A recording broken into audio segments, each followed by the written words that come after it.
if you look at, as I said before actually, if you look at the Trustee Act 2000, you'll see that, as I say, in my opinion, it's really well drafted. It's a good act. It's been, unlike some of them, it's really, really well done. It's very clear what you can do, except it's, well, I keep referring to it as a golden silken thread and a very long one. And it can just stand there on the ground looking at you, or if you want to tie it very neatly around your neck and hang yourself, it's very easy to use. As I say, the basics are, do what you want. As a trustee, you've got to look after the trust. You've got to do it all right on behalf of the beneficiaries. And you've got to do the best for each and every beneficiary. And it doesn't mean to say that you need to treat them equally. You need to treat them sensibly, but not in equal proportions, because if you've got a beneficiary who's 2 years old and one who's 20 years old and one who's 50 years old, they've probably got different needs. But so the 2-year-old would be probably very happy with a bag of sweets. The 20-year-old might want some money to go and buy a fast car, and the 50-year-old might want to go up in the world with a better house. You can treat them all in completely different ways, but in relation to the whole trust and all the beneficiaries, you can treat them each in the same sort of way, in the manner that they want to be treated, by looking after them, but not to the detriment of the other beneficiaries, which is sometimes difficult to do, but it can be managed. So those duties as a trustee are absolute, and you cannot sit back and go, tell you what, you do it instead, I'll just say yes. It's not allowed. I mean, it is allowed, people do it. But whose liability is it? Well, it's as much yours as theirs, because if you haven't done anything, if you've just been sitting there doing nothing, it's your liability, because you should have been doing something. A power, however, is something that you don't need to carry out. So you can be given a power, and it's your discretion, which is going back to the original question of the word discretion. It's your discretion as to whether you use that power or not. And some powers are stronger than others. You can have a fiduciary power, for instance, and that's usually one, believe it or not, given to a fiduciary. And again, the fiduciary can think about using it. They might be actually forced by law to think about using their power. So as the potential beneficiaries, you could actually say to the fiduciary, have you thought about using this power? And he goes, no, can't be bothered. And you say, well, hang on, I really think, and I would like you to think about it. No, can't be bothered. Take them to court, and the courts will go, think about it. And you go, as the fiduciary go, I thought about it. Right, what's the answer? What are you going to do? Nothing. That's it. That's as far as you can go. With an ordinary power, nothing. I mean, if I tap a stranger on the street and say, if you like, you can give away, here's £1,000, you can give it to whoever you want, distribute it as you want, that's a power. I'm not entrusting them with my £1,000 to do it. I'm saying, if you want to. Most people, hopefully, just look at me in a very old-fashioned way and walk on. So you have to differentiate between what is a trust, what is a power, what's the duty of the trust, and what is just you can do if you want to.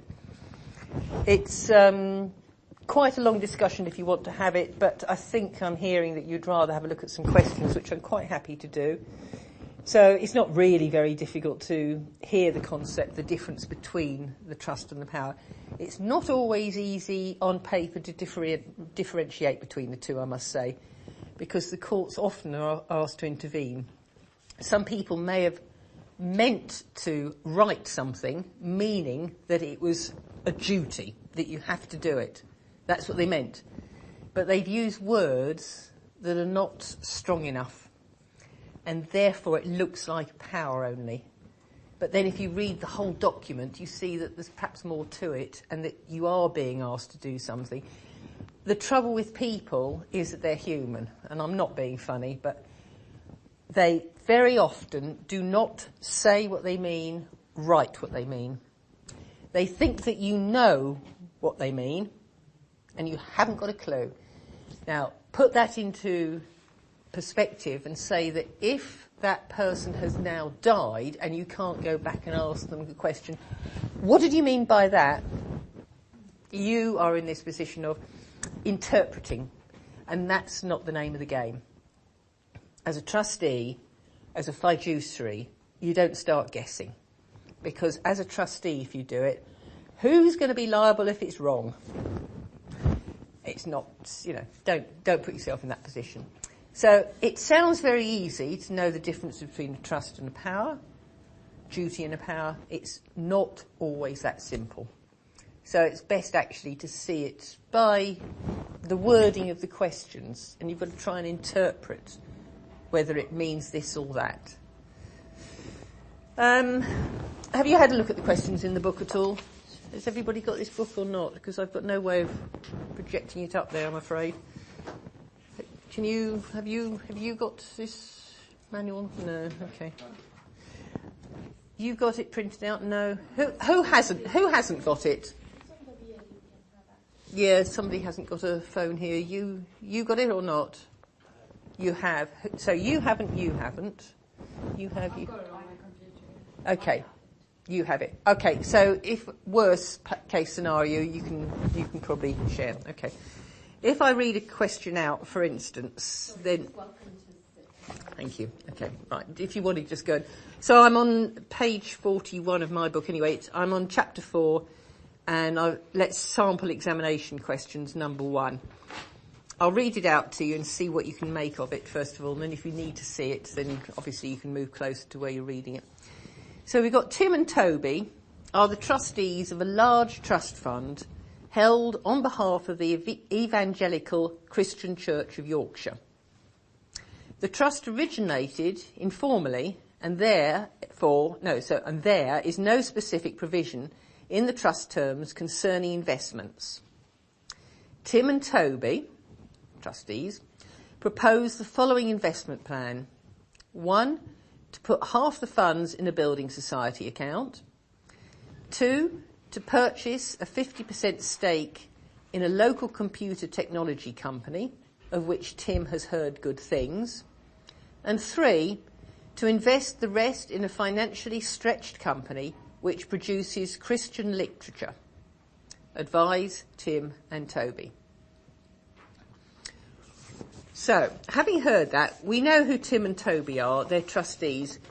Don't start rewriting the question out in your answer. How many times I've read a rewritten question is beyond me. Why on earth would you be wasting your time writing out the question? Because it makes you feel good, because you don't know what the answer is. Please. I mean, seriously, I can read it, and I start ticking it, going, oh no, hang on, that's the question. You can partially pull the wool over my eyes, but I come to my senses eventually and start going, what the heck's going on? So please don't rewrite the question. Number 1. If the people in the question, and it's obviously going to be a problem question that we're talking about here, if they are not defined, it does actually tell you Tim and Toby are trustees here. Fine. So we know. You don't need to tell me again. I know who Tim and Toby are. If it's not defined, but it's obvious from what is being said that they are trustees, then it's better for you to define them for my reading so that I know that you understand that's the position they're in. I may also say, even if you're wrong in your supposition that they are, for instance, trustees, if you've told me that's the position you think they're in, then I will read your answer with that in mind, to say, OK, you've decided that they are trustees and you're working on that premise. Because if you don't tell me, and I'm thinking, well, they're not trustees, there's somebody else, you've just got it wrong, I'm going to mark your question as completely wrong because, you haven't told me who they are. So try and make it easy for the reader to know what you're talking about, but don't make it so repetitive and glaringly obvious that you're just repeating what I already know. So we do know that Tim and Toby are trustees. We know it's a large trust fund, fine, on behalf of the